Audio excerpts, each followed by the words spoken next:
하나님의 말씀 같이 찾아보겠습니다. 은혜 받으실 하나님의 말씀 사도행전 15장 36절에서 41절 말씀입니다. 하나님의 말씀 사도행전 15장 36절에서 41절, 제가 먼저 36절 봉독해 드립니다.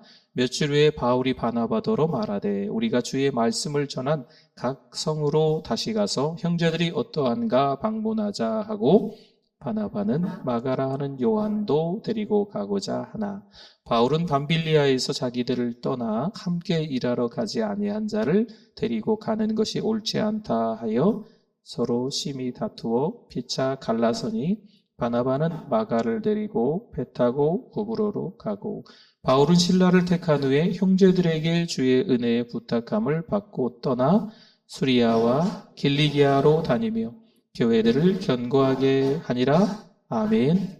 옆에 분들하고 좀 인사를 하실 텐데요. 또 새해 첫 주일이기 때문에 주님 안에서 새해 복 많이 받으시라고 인사하셔도 괜찮겠습니다. 우리 옆에 분들, 앞에 분들 보시고 우리 인사하겠습니다. 새해 복 많이 받으세요. 잘 오셨습니다. 은혜 많이 받으세요. 할렐루야. 네. 2025년이 시작이 되고 새해이죠. 새해에는 뭔가 이게 시작이니까 설렘도 있고 기대도 있지 않겠습니까? 그런데 뭔가 이게 시작을 하면서 저희들이 하나님 앞에 기도하는 제목이 어떤 경우는 하나님 올해는요 하나도 어려움 없게 해주세요. 우리 자식이 뭐 시험 치면 무조건 다 붙게 해주세요. 근데 이제 사실 고난이, 어려움이, 갈등이라는 것이 살면서 한 해 동안에도 종종 찾아오기도 하지 않습니까? 오히려 모든 어려움이 없게, 고난도 없게, 갈등도 없게 해주세요라는 기도보다는 하나님 오히려 고난 가운데서 교회 와서 기도할 수 있는, 하나님을 찾을 수 있는 믿음을 달라고, 갈등이 있으면 그 갈등을 통하여서 오히려 하나님께서 주시는 그 은혜를 경험할 수 있게 해달라고, 또 다른 길로 하나님의 인도하심을 체험할 수 있게 해달라고 기도하실 수 있기를 바랍니다. 2025년 이 시작이라는 의미가 있는데요. 이 시작 가운데 때로는 이게 좀 불편하고 좀 서운하고 좀 아쉽고 이런 삶이 시작하자마자 일어날 수도 있습니다. 일본의 깨진 도자기를 버리지 않고 금으로 수리하는 킨츠기라는 전통이 있다고 합니다. 도자기가 깨졌어요? 그러면 그 원래의 모습으로 복원을 해야 될 텐데 깨진 틈을 금으로 메워 오히려 더 아름답게 만드는 방법이라고 합니다. 그 틈들은 흠이 아니라 도자기의 역사를 드러내는 독특한 흔적으로 여겨지는 방법이라네요. 우리의 삶에도 갈등과 어려움이 마치 깨진 도자기의 틈처럼 보일 수 있습니다. 하지만 하나님의 은혜는 그 틈을 오히려 더 아름답게 메우며 또 다른 하나님의 은혜로 만들어지는 작품이 될 줄 믿습니다. 그래요? 갈등이 있어요. 2024년 한 해만 돌이켜봐도 고난이 한 번도 없었습니다. 어려움이 한 번도 없었습니다. 라고 누가 말할 수 있겠습니까? 때로는 한 해를 지나면서 실망도 하고요. 좌절도 합니다. 하지만 그 가운데 하나님의 은혜가 있었다 없었다? 분명히 하나님의 은혜가 있었잖아요. 올해도 마찬가지일 겁니다. 때로는 우리가 원치 않은 길로, 원치 않은 생각들로 여러 가지 복잡한 일들이 일어날 수도 있습니다. 가정과 직장과 교회에서 또 이 민족 가운데서도 그럴 수도 있겠네요. 그러나 거기에 누구의 뜻이 있다? 내 뜻이 있을까요? 아니죠. 하나님의 뜻이 있는 줄 믿습니다. 필리비안시 목사님이 이런 얘기를 하셨어요. 갈등은 하나님의 더 큰 은혜를 깨닫는 통로이다. 오히려 교회 안팎에서 실망과 어려움을 경험할 수 있지만 그 시간들을 통해서 하나님의 사람으로 만들어져 가는 과정이라는 거죠. 하나님의 사람들은 어렵고 힘든 시간들이 있지만 거기서 또 다른 하나님의 뜻을 발견해 가야 될 줄 믿습니다. 오늘 말씀은요, 세 가지로 좀, 이 가지를 좀 쳐보려고 해요. 첫 번째는 15장에 들어가면서 회의가 있습니다. 회의.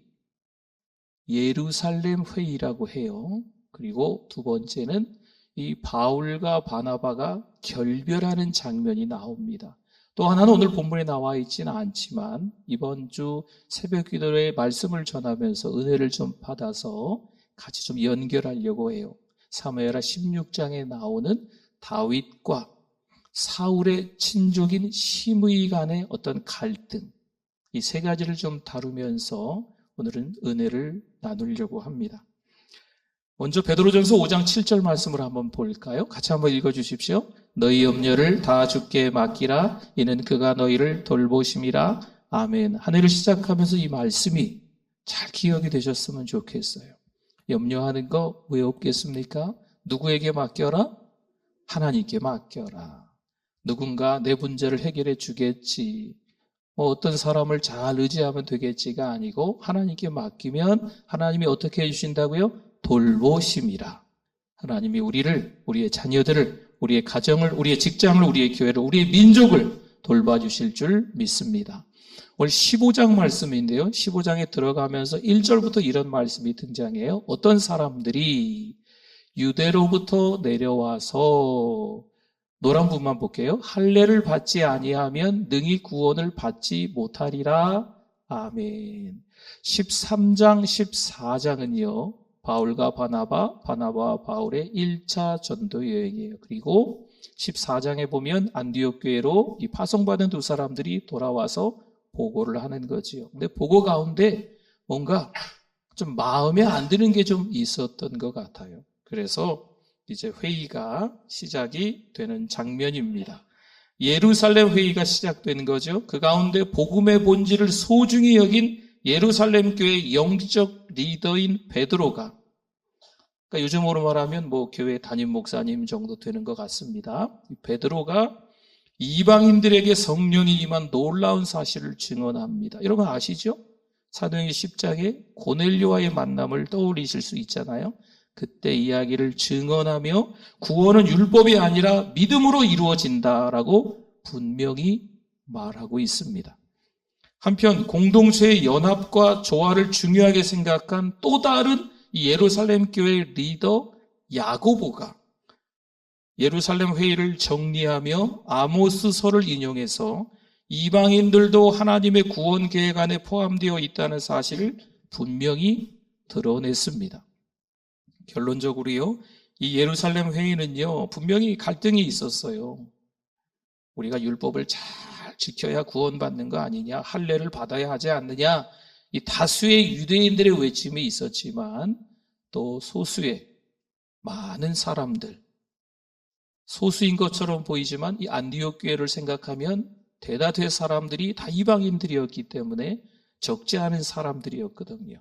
이 사람들을 생각해서 결론이 아주 마무리가 은혜스럽게 잘 됐어요. 갈라디아서 2장 16절에 보니까 이런 말씀이 있어요. 우리 길지만 한번 같이 읽어주시면 좋겠습니다. 사람이 의롭게 되는 것은 율법의 행위로 말미암음이 아니요 오직 예수 그리스도를 믿음으로 말미암는 줄 알므로 우리도 그리스도 예수를 믿나니 이는 우리가 율법의 행위로서가 아니고 그리스도를 믿음으로써 의롭다함을 얻으려 함이라.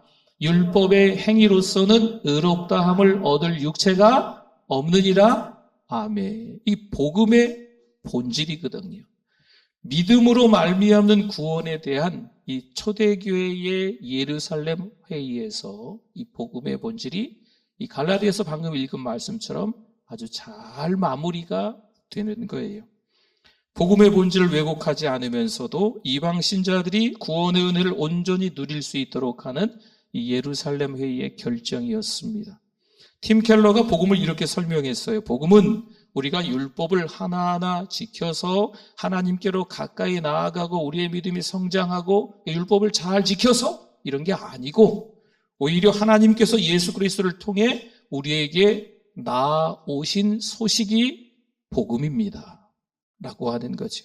우리의 힘으로 노력으로 되는 게 아니고 하나님께서 사람이 되셔서 이 땅에 오셔서 우리의 죄 때문에 죄도 하나도 없으신 분이 십자가에 못 박혀 죽으심으로써 우리의 죄가 깨끗하게 씻음 받은 것이 뭐라고요? 이게 복음입니다 라고 이야기하는 거죠. 예루살렘 회의에서 강조된 복음의 본질과 맞습니다. 일치하는 거죠. 구원은 율법의 행위가 아닌 믿음으로 이루어지며 이는 하나님의 은혜가 복음의 기초임을 그 예루살렘 회의에서 갈등이 있었지만 잘 마무리가 되는 겁니다. 시편 133편 1절 말씀에 보라 형제가 연합하여 동거함이 어찌 그리 선하고 아름다운고. 갈등이 있는 것처럼 보였지만 오히려 예루살렘 회의에서 은혜롭게 공동체의 화합과 조화를 잘 이루는 겁니다. 한 교회에서 전통적인 찬송과 현대적인 찬양으로 인해서 갈등이 있었습니다. 뭐 이런 거죠. 우리가 찬송가 나와 있는 찬송가를 많이 부르느냐, 아니면 요즘 CCM이요 홍수가 범람하듯 엄청나게 많이 나옵니다. 이런 찬양을 교회에서 많이 할 것인가? 이게 서로 불편해지는 거예요. 그럼 어떻게 할까요? 기도하면서 또 가장 좋은 방법을 택하는 거지요. 때로는 1부 예배에는 전통적인 예배를 드리는 거예요. 2부 예배에는 찬양을 좀 많이 하면서 우리 젊은이들을 아우를 수 있는 그런 예배를 드리는 걸로 그 어려움, 갈등을 겪는 교회가 잘 마무리가 됐다는 거지요. 15장에 나오는 또 다른 갈등의 이야기가 있습니다. 바나바가 마가 요한을 데리고 가길 원했습니다. 다시 1차 전도했던 그곳을 가면서 그 교회들이 굳건히 잘 세워져 있는지 보러 가고 싶은데 바나바는 자기의 생질, 조카인 마가 요한을 데리고 가고 싶은 거지요. 그러나 바울은 어떨까요? 이 마가 요한이 사실은요 1차 전도여행에 동행을 했었는데 그 버가 주변에 밤빌리아라고 있어요. 그 밤빌리아쯤 갔을 때 이 마가 요한이 중간에 돌아갔던 거지요. 물론 이제 돌아갔던 이유에 대해서 좀 이야기가 다양하긴 합니다. 젊은 나이에 험난한 여정을 하느라 너무 힘들지 않았을까라거나 아니면 사역의 부담, 이방인들에게 복음을 전해야 되는 그 사역의 부담 때문이 아니었을까, 뭐 이런 이야기도 뭐 있기는 합니다. 성경에 정확히 나와 있지는 않기 때문에 좀 이야기들이 다양하기도 합니다. 어쨌든 중간에 돌아간 이 마가 요한에게 있어 이 바울은 마음에 안 들었던 거죠. 신뢰할 수 없는 사람이다 했던 거예요. 그래서 결국 바울과 바나바의 의견이 심각하게 나누어져서 성도들이 보고 있는 자리에서 교회에서 중요한 영적 리더 두 사람이 안디옥 교회에서 이방인 교회인데 거기서 특별히 파송한 바나바 선교사와 바울 선교사인 거지요. 이 두 사람이 심각하게 공동체가 보는 앞에서 싸우게 되고 각자의 길로 가게 되는 겁니다. 그러니 이런 거예요. 바나바는요 마가를 데리고 구브로, 자기의 고향인 구브로 섬으로 1차 전도여행 때 처음으로 갔던 섬 기억나시죠? 지중해에 있는 그 섬으로 바나바는 가게 되고 바울은 신라를 동역자로 삼아서 소아시아, 지금의 그 튀르키예 땅으로 향하게 된 겁니다. 물론 이 결별은 너무 아쉬움이 남습니다. 너무 안타까움이 묻어나는 일입니다. 하지만 오히려 하나님께서는 이를 통해 복음이 더 넓은 지역으로 전파되도록 만드신 줄 믿습니다. 시편 37편 23절에 보면요, 여호와께서 사람의 걸음을 정하시고 그의 길을 기뻐하시나니 아멘. 바울과 바나바의 결별도 하나님의 섭리 안에서 복음의 확장을 이루는 도구가 된 줄 믿습니다. 또한 15장의 맨 끝절이 41절로 우리가 마무리하며 읽었거든요. 그 말씀이 이렇게 기록이 되어 있어요. 다니며, 바울과 실라가 다니며 교회들을 어떻게 했다고요? 견고하게 하니라. 아멘. 새로운 사역지를 향해 떠나면서 교회들을 굳건하게 하는 사명자의 길로 바울과 실라가 가게 된 거지요. 그렇습니다. 비록 우리의 인생 이모저모 일들을 통해서 갈등이, 어려움이 일어날 수 있겠습니다만 하나님께서는 이 갈등 가운데서도 사역을 사용하셔서 교회를 더욱 견고하게 세우시고 오히려 복음을 널리 확장시키는 과정으로 그 발걸음으로 삼으신 줄 믿습니다. 19세기 영국에 영적 거장이 두 분이 있었어요. 19세기에 영국에 우리가 잘 아는 두 사람인데 한 명은 찰스 스펄전, 또 한 사람은 조지 밀러가 있었습니다. 그런데 이 찰스 스펄전과 조지 밀러가 동시대 사람, 물론 20, 30년 정도 나이는 차이 납니다. 거의 동시의 사람으로서 일치가 되고 하나가 되어서 이 영국 땅에, 아니 유럽 땅에 전 세계 복음화를 위해서 애썼다면 하는 아쉬움도 이야기하곤 하지만 이 두 사람의 사역 방향이 너무나 달랐다는 거죠. 찰스 스펄전은 우리가 아시겠지만 설교의 황제라고 할 정도로 대중적인 설교자였어요. 좀 나서는 스타일인 거죠. 앞장서서 뭔가를 바꾸어가는 스타일이었고, 조지 밀러는 그렇지 않습니다. 고아원 사역, 어렵고 힘든 사람들, 저기 음지에 있는 사람들에게 가서 섬기고 기도를 중요시하게 여겼던 사람이 바로 이 조지 밀러의 사역이었던 거지요. 분명 서로의 방식은 달랐습니다. 하지만 둘 다 하나님께 사용받으며 많은 열매를 맺은 줄 믿습니다. 바울과 바나바의 결별도 스펄전과 밀러의 사역 방향의 차이도 모두 하나님의 섭리 안에서는요, 열매를 맺는 도구가 된 줄 믿습니다. 그렇죠. 우리가 살면서 갈등이 왜 없겠습니까? 어려움이 왜 없겠습니까? 부부간에, 부모와 자녀간에, 또 직장에서, 때로는 교회 안에서 다소 있으면 되지 않는 그런 어려움들이, 갈등들이 찾아올 수도 있습니다. 하지만 오히려 그 가운데 누가 일하신다? 하나님은 여전히 일하시며 그분의 계획을 이루어 가시는 줄 믿습니다. 그분의 뜻에 순종하며 믿음으로 나아가야 될 줄 믿습니다. 또한 오늘 본문에 나오지는 않지만 다윗과 시므이의 갈등 이야기로 말씀을 마무리하려고 합니다. 사무엘하 16장의 다윗과 시므이의 갈등인데요, 다윗이 아들 압살롬의 반란으로 도망치던 중이었습니다. 큰아들 압살롬을 잘 키웠는데 이 녀석이 머리가 커졌는지, 또 다윗의 사람들을, 또 다윗의 그 백성들에게 잘해가지고 다 많은 사람들을 자기 사람으로 만들어서 아버지가 왕인데 이 궁궐에서 아버지가 도망가야 되는 그 형편이 된 거지요. 도망가는 가운데 사울의 친족 가운데 다윗 때문에 우리 가문이 망했다라고 생각하는 시므이란 사람이 등장해서 돌을 던지고 욕을 퍼붓는 거예요.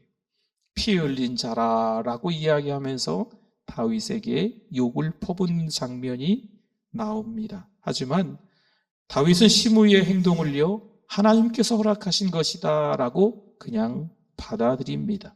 인내하게 됩니다. 복수를 택하지 않고 복음의 핵심 가치인 용서와 은혜를 잘 보여주는 도망자 신세임에도 불구하고 복음의 핵심을 보여주는 이 다윗의 행동을 우리가 교훈으로 삼을 수 있습니다. 마태복음 5장 44절에 있던 것처럼 우리 주님은 우리를 향한 죄를 용서하시고 원수까지 사랑하라라고 분명히 가르치셨습니다. 다윗이 복수를 선택하지 않고 시므이를 용서하는 것은요, 복음으로 살아내는 삶, 복음의 핵심을 놓치지 않는 삶임을 잘 보여주었던 삶이라는 거죠. 성도 여러분, 우리의 삶 속에서도 어떻게 복음을 확장할 수 있을까요? 마찬가지지요.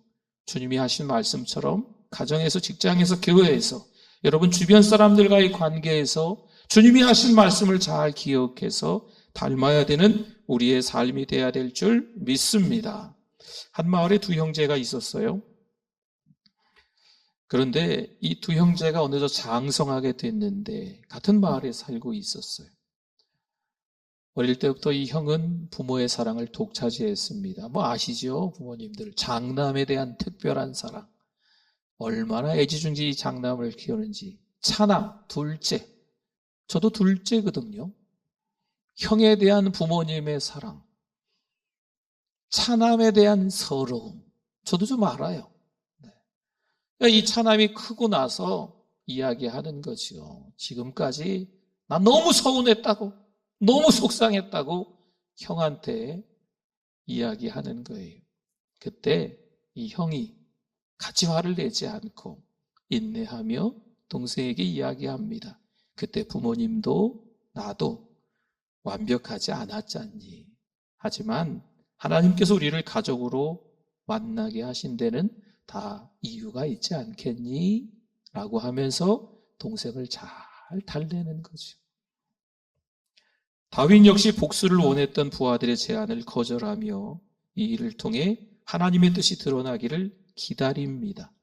사무엘하 16장 10절 말씀에 이렇게 나와 있어요. 그가 저주하는 것은 여호와께서 그에게 다윗을 저주하라 하심이니 내가 어찌 그리하였느냐 할 자가 누구겠느냐? 아멘. 시간이 지났어요. 압살롬의 반란이 진압되고 다시 궁으로 다윗이 돌아옵니다. 다윗이 왕이 되는 거죠. 그때 찾아온 사람이 누구였겠어요?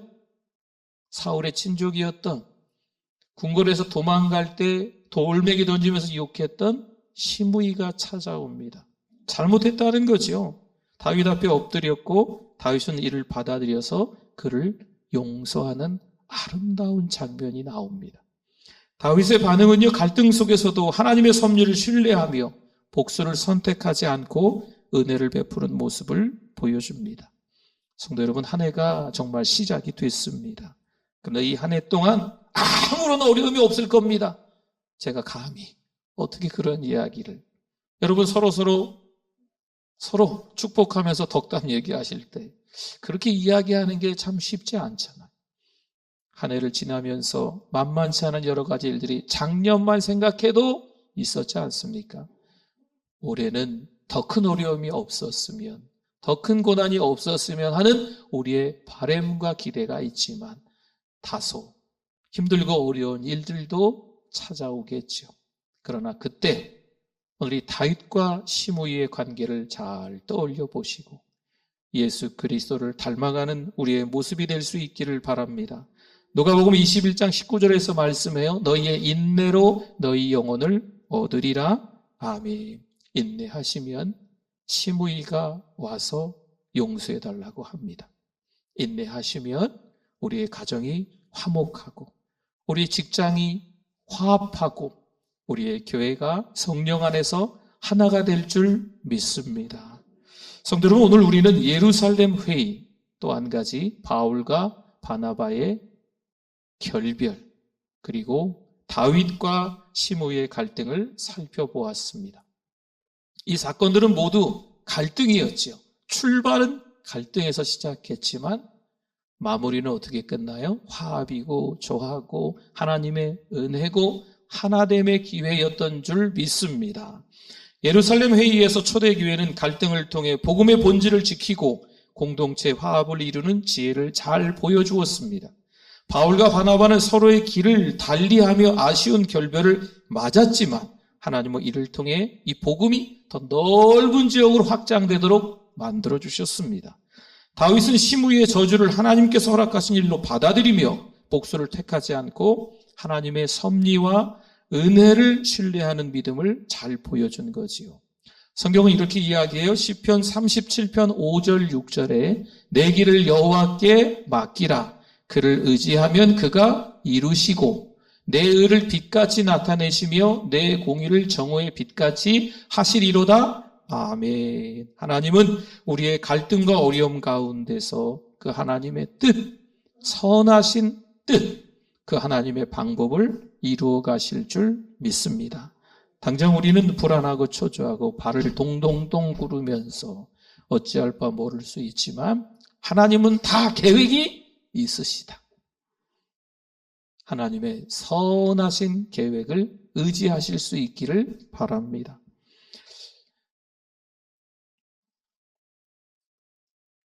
갈등은요, 피해야 할 문제가 아니라는 거지요.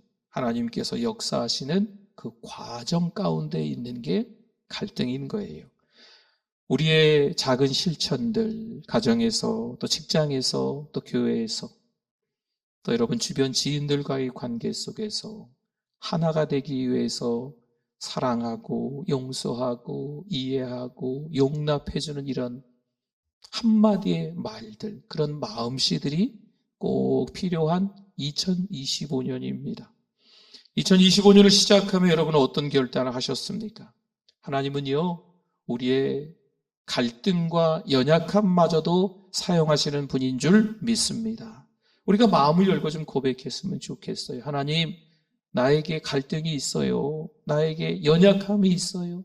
그러함에도 불구하고 하나님께서 잘 만져주셔서 2025년 하나님 앞에서 사용되는 도구가, 작품이 되게 하여 주옵소서.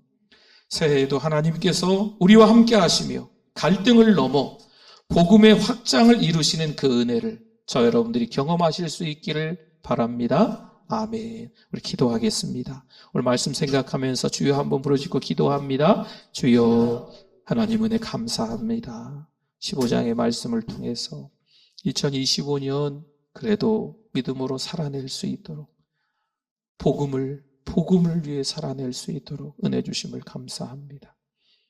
주님 닮아가는 삶이 되게 하여 주시옵소서. 하나님이 원하시는 삶으로 하나님의 마음을 시원케 해드리는 하나님의 자녀로 살아가게 하여 주시옵소서. 하나님 아버지 은혜를 감사합니다. 여전히 우리를 사랑해 주셔서 감사합니다. 어느 날은 갑작스런 뜻밖의 갈등이라는 손님이, 어려움이라는 손님이 찾아오겠지만 저희들 하나님의 뜻이 있음을 알고 인내할 수 있도록, 하나님의 선하신 계획이 있음을 알고 오히려 교회에 달려와서 기도하며 성경을 읽으며 믿음의 말을 하며 지낼 수 있도록 2025년 축복하여 주시옵소서. 예수님의 이름으로 기도드립니다.